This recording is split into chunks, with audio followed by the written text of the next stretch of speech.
Hello student, कैसे हैं आप सभी लोग। हमारे यूट्यूब चैनल में आप सभी लोगों का स्वागत है। तो आज हम लोग क्लास 10th का फिजिकल साइंस का नया चैप्टर स्टार्ट करेंगे। तो फिजिकल साइंस का नया चैप्टर है हमारे पर्यावरण के प्रति अभिरुचियां, जो कि बहुत ही ज्यादा इंपॉर्टेंट, इंटरेस्टिंग और आसान चैप्टर है। जो भी बच्चे इस क्लास को देख रहे हैं उसका इस एग्जाम में अगर इस चैप्टर से कोई भी क्वेश्चन आ जाएगा तो वो क्वेश्चन जो है आप लोगों से छूटने वाला नहीं है। अगर इस चैप्टर को आप लोग अच्छे से पढ़ेंगे, अच्छे से इस वीडियो क्लास को देखेंगे तो ठीक। हम लोग का पहला चैप्टर है हमारे पर्यावरण के प्रति अभिरुचियां।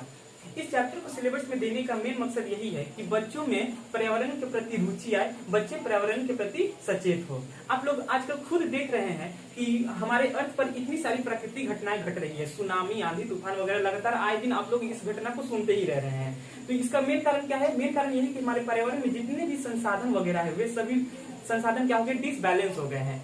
तो इसी कारणवश हमारी गवर्नमेंट क्या चाह रही है कि इस चैप्टर के द्वारा बच्चों में पर्यावरण के प्रति जागरूकता उत्पन्न हो। हम लोग का पहला जो चैप्टर है हमारे पर्यावरण के प्रति अभिरुचि है, उसमें सबसे पहला ही वर्ड है पर्यावरण। तो आखिर ये पर्यावरण क्या है? तो सिंपल भाषा में अगर पर्यावरण का मतलब बोले तो हमारे आसपास पाए जाने वाले वे संपूर्ण वस्तुएं, चाहे वो जैविक हो या फिर अजैविक, जिसमें जीवन हो या फिर जीवन ना हो। जीवन हो जैसे पेड़ पौधे, पक्षी वगैरह, ये सब पर्यावरण में आएंगे। और जीवित मतलब निर्जीव वस्तुएं जैसे कि मिट्टी, पहाड़, वायु, आग, ये सब क्या है?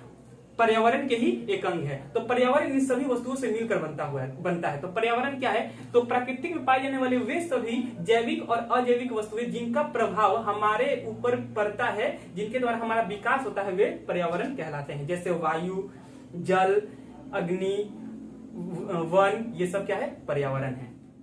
चैप्टर का सबसे पहला टॉपिक है वायुमंडल। तो वायुमंडल आखिर क्या है? तो वायुमंडल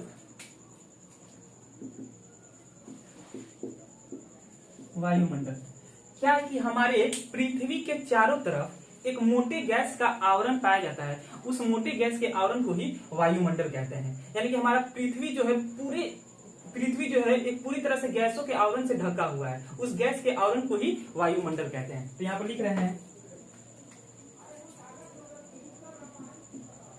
हमारे पृथ्वी के चारों तरफ मोटे गैस का आवरण पाया जाता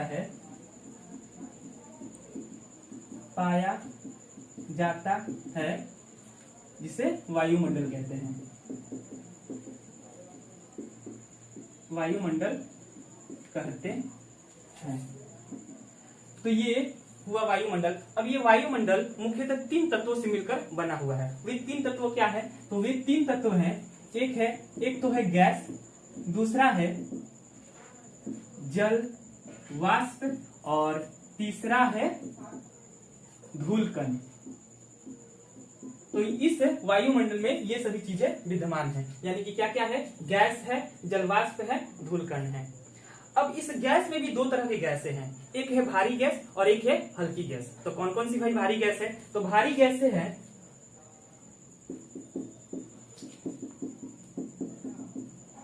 भारी गैस है नाइट्रोजन, ऑक्सीजन, कार्बन डाइऑक्साइड, ये सब क्या है? भारी गैस है।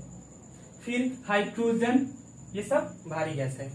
जिसमें से हमारे वायुमंडल में सबसे ज्यादा मात्रा में पाया जाता है नाइट्रोजन। नाइट्रोजन जो पाया जाता है सबसे ज्यादा मात्रा में। नाइट्रोजन होता है हमारे वायुमंडल में 78.03%।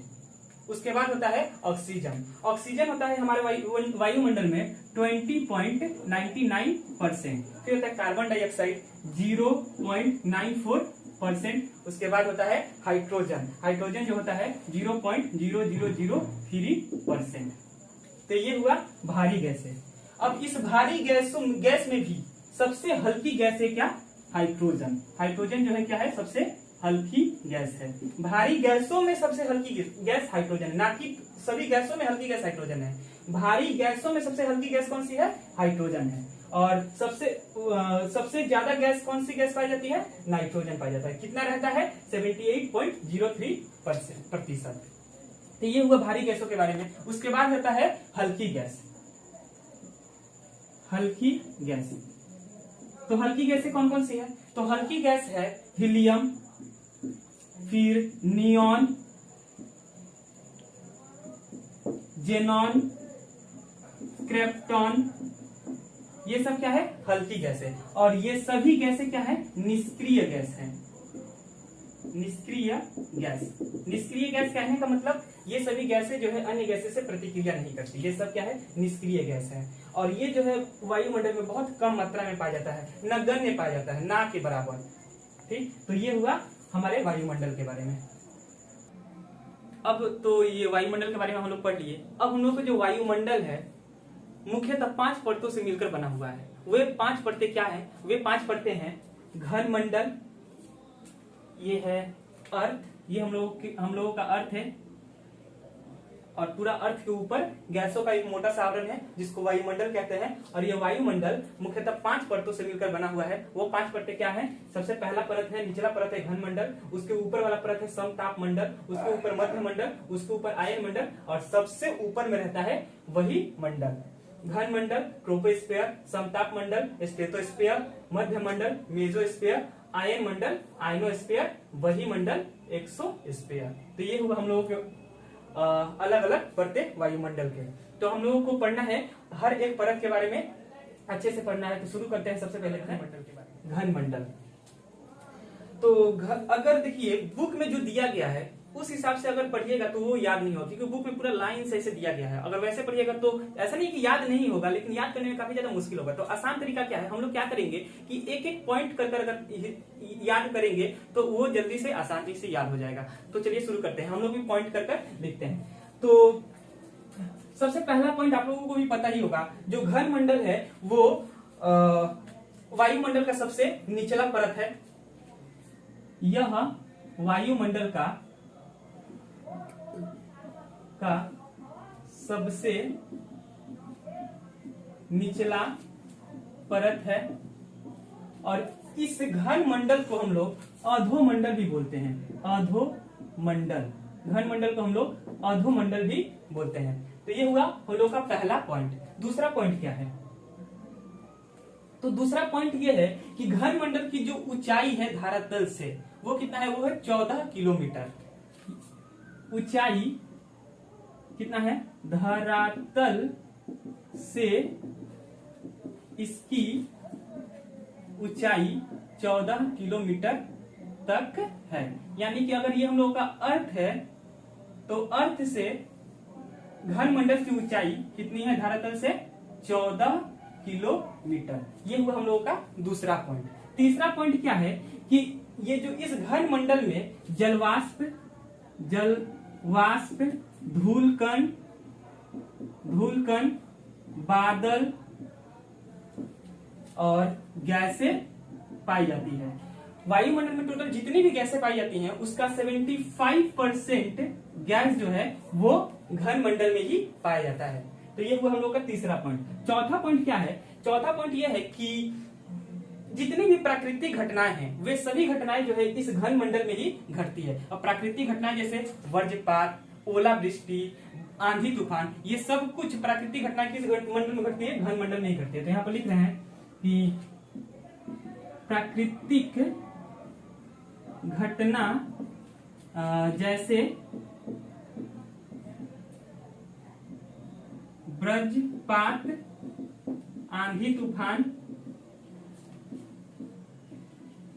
आंधी तूफान, ओलावृष्टि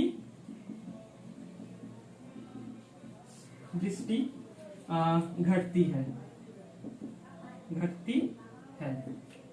ठीक है, इसी कारणवश इस मंडल का एक और नाम है क्या? वो इस मंडल का एक और नाम है क्षोभ मंडल। क्षोभ मंडल। समताप मंडल में प्राकृतिक घटनाएं जैसे वज्रपात, आंधी तूफान, ओलावृष्टि घटती है। इसी कारण समताप मंडल को क्षोभ मंडल भी कहते हैं। ये एक इसका अन्य नाम है। इसके बाद ये हुआ हम लोग का चौथा पॉइंट। पांचवा पॉइंट क्या है कि घन मंडल में अगर हम लोग जैसे जैसे ऊंचाई पर बढ़ेंगे, धरातल से जैसे जैसे ऊपर की तरफ जाएंगे, वैसे वैसे क्या होगा कि उस टेम्परेचर जो है वो टेम्परेचर और दबाव दोनों ही कम होते जाएगा। जैसे जैसे हम लोग ऊंचाई की तरफ बढ़ेंगे। तो ये पांचवा पॉइंट यही है ऊंचाई के साथ बढ़ने पर तापमान तथा दबाव दोनों ही कम होता है। अब कितना कम होता है? प्रति 165 किलोमीटर ऊंचाई पर 1 डिग्री सेल्सियस तापमान कम होता है और प्रति, यहां पर प्रति लिख दे रहे हैं, और प्रति 110 किलोमीटर लिख दिया ना, 165 मीटर 110 मीटर ऊंचाई पर वायु भार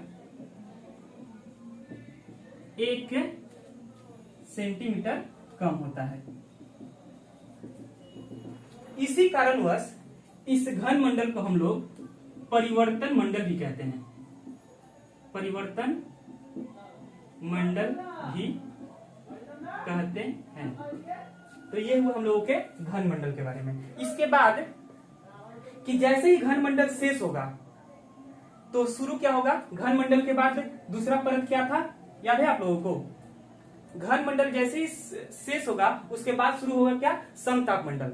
तो घन मंडल और समताप मंडल के बीच में एक छोटा सा पतला सा परत पाया जाता है गैसों का। उस परत को हम लोग बोलते हैं क्षोभ सीमा। उस परत को हम लोग क्या बोलते हैं? उस परत को हम लोग बोलते हैं क्षोभ सीमा। उस परत को हम लोग बोलते हैं क्षोभ सीमा। वो क्षोभ सीमा कहां पर रहता है? जहां घन मंडल शेष हुआ और समताप मंडल स्टार्ट हुआ, तो घन मंडल और समताप मंडल के मध्य में एक पतला सा परत पाया जाता है। उस पतले से परत को हम लोग बोलते हैं क्षोभ मंडल और इंग्लिश में इसको बोलते हैं ट्रोपोपोज। ट्रोपोपोज। और इस ट्रोपोपोज का जो टेम्परेचर होता है वो होता है -56 डिग्री सेल्सियस। तो ये हुआ क्षोभ सीमा के बारे में। ठीक, तो घन मंडल हम लोग पढ़ लिए। इसके बाद हम लोग पढ़ेंगे समताप मंडल के बारे में। तो वायुमंडल का दूसरा परत है समताप मंडल, यानी कि स्ट्रेटोस्फीयर। तो इसका पहला पॉइंट क्या होगा? तो सबसे पहला पॉइंट ये है कि ये जो समताप मंडल है वो क्षोभ मंडल से 50 किलोमीटर ऊंचाई तक फैला हुआ है। ठीक, लिखते हैं यह क्षोभ मंडल से 50 किलोमीटर ऊंचाई तक है। यानी कि अगर ये हम लोग का अर्थ है और ये हम लोगों का घन मंडल है, तो जो समताप मंडल होगा वो क्षोभ मंडल से 50 किलोमीटर ऊंचाई तक रहेगा। तो ये होता है क्षोभ, ये है समताप मंडल। अब समताप मंडल में क्या होता है कि प्राकृतिक घटनाएं नहीं घटती है। समताप मंडल में प्राकृतिक घटनाएं जैसे वज्रपात हुआ, ओलावृष्टि, आंधी तूफान वगैरह, ये सब समताप मंडल में नहीं घटता है। प्राकृतिक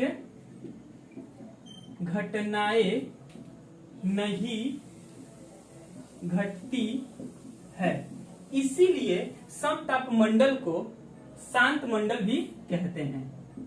शांत मंडल। क्यों भाई शांत मंडल कहते हैं? क्योंकि इस मंडल में प्राकृतिक घटनाएं नहीं घटती है। फिर तीसरा पॉइंट क्या है कि अब तो ये पूरी तरह से शांत है, कोई भी प्राकृतिक घटनाएं नहीं घटती है। इसी कारण क्या होता है कि इस मंडल में जितने भी जेट विमान वगैरह है, ये सब कुछ किस मंडल में उड़ता है? समताप मंडल में ही उड़ता है। तो जेट विमान समताप मंडल में ही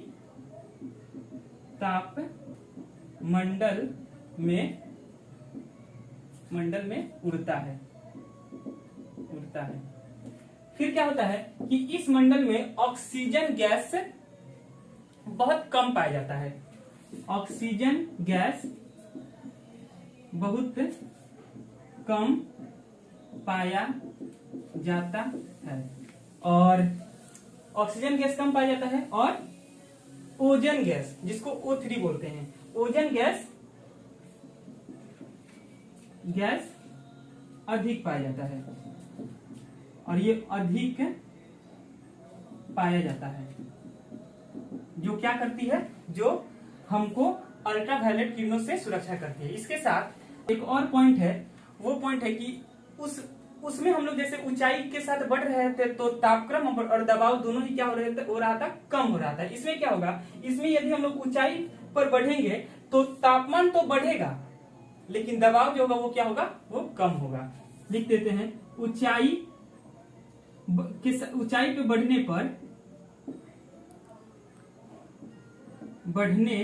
पर तापमान कम होता है, तापमान बढ़ता है लेकिन वायु दाब घटता है। तो ये हुआ क्या, समताप मंडल। अब जैसे ही समताप मंडल शेष होगा उसके बाद शुरू क्या होगा, उसके बाद ही शुरू होगा क्या, मध्य मंडल। लेकिन समताप मंडल और मध्य मंडल के बीच में एक पतला सा लेयर पाया जाता है। उस लेयर को हम लोग बोलते हैं समताप मंडल सीमा। उस पतले से लेयर को हम लोग क्या बोलते हैं, उस पतले से लेयर को हम लोग बोलते हैं समताप मंडल सीमा। समताप मंडल सीमा, जिसको इंग्लिश में हम लोग बोलते हैं स्ट्रेथोपोज, PAUSC।